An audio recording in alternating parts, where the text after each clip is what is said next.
शिवसेनेचे रायगड जिल्हा प्रमुख राजाभाई केणी आणि शिवनेरी ग्रुप सेवाभावी संस्था हेमनगर यांच्या विद्यमानाने तिथीनुसार छत्रपती शिवाजी महाराज जयंती उत्सव सोहळा साजरा करण्यात आला। या दिनाचे औचित्य साधून राजाभाई केणी आणि जिल्हा परिषद सदस्य रसिका केणी यांच्याकडून महाराष्ट्राची महागाथा या इतिहास आणि परंपरा जोपासणाऱ्या कार्यक्रमाचे आयोजन सायंकाळी करण्यात आले होते, तर सकाळी छत्रपती शिवाजी महाराजांच्या जयंतीचा भव्य पालखी सोहळा संपन्न झाला। यावेळेस ढोल ताशा पथक आणि इतिहासकालीन साहित्यासह मर्दानी खेळाचे प्रात्यक्षिक सादर करण्यात आले। जिल्हा परिषदेच्या नवनिर्वाचित सदस्या तथा शिवसेनेच्या गटनेत्या मानसी दळवी यांच्या हस्ते शिवपुतळ्याचे पूजन करून पालखी सोहळ्याची सुरुवात करण्यात आली। यावेळी शिवप्रेमींना त्यांनी शिवजयंतीच्या शुभेच्छा दिल्या।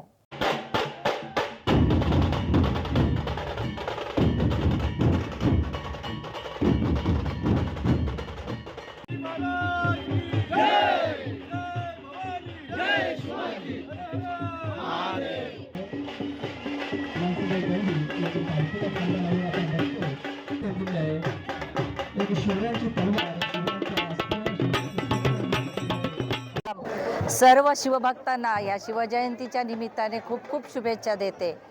आज ही 27वी शिवजयंती या ठिकाणी साजरी होत आहे आणि ही साजरी होत असताना एकंदर पाहिलं, मी नेहमी बोलते की राजाबाईंचं काम हे अनेक आम्ही पक्षातून आमदार साहेब म्हणा किंवा राजाबाई म्हणा, अनेक पक्षातून आम्ही काम केलेलं आहे आणि पण रक्तामध्ये शिवसेना ही भिनलेली आहे आणि नेहमी काम करण्याची पद्धत जी आहे ही शिवसेना स्टाईल आणि शिवसैनिक म्हणूनच काम करतो।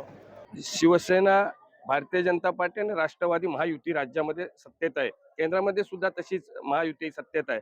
त्यामुळे ह्या रायगड जिल्हा परिषदेला सुद्धा महायुती सत्तेत येईल असा मला विश्वास आहे। कारण महाराष्ट्राचे मुख्यमंत्री देवेंद्रजी फडणवीस साहेब, आमचे मुख्य नेते पक्ष आणि उपमुख्यमंत्री एकनाथजी शिंदे साहेब असू द्या किंवा पवार वहिनी असू द्या, या तिघांच्या विचाराने ह्या जो 12 जिल्हा परिषदेचा जो विचार आहे तो ज्या जिल्हा परिषदेमध्ये महायुती म्हणून हे अध्यक्ष होईल, तसंच त्या 12 जिल्हा परिषदेमध्ये सुद्धा महायुतीचाच अध्यक्ष होईल। आणि या रायगड जिल्हा परिषदेमध्ये शिवसेनेचं संख्याबळ जास्त असल्या कारणाने महायुतीतून मानसीताई दळवीच जिल्हा परिषद अध्यक्ष होतील अशी आम्हाला पूर्ण खात्री आहे।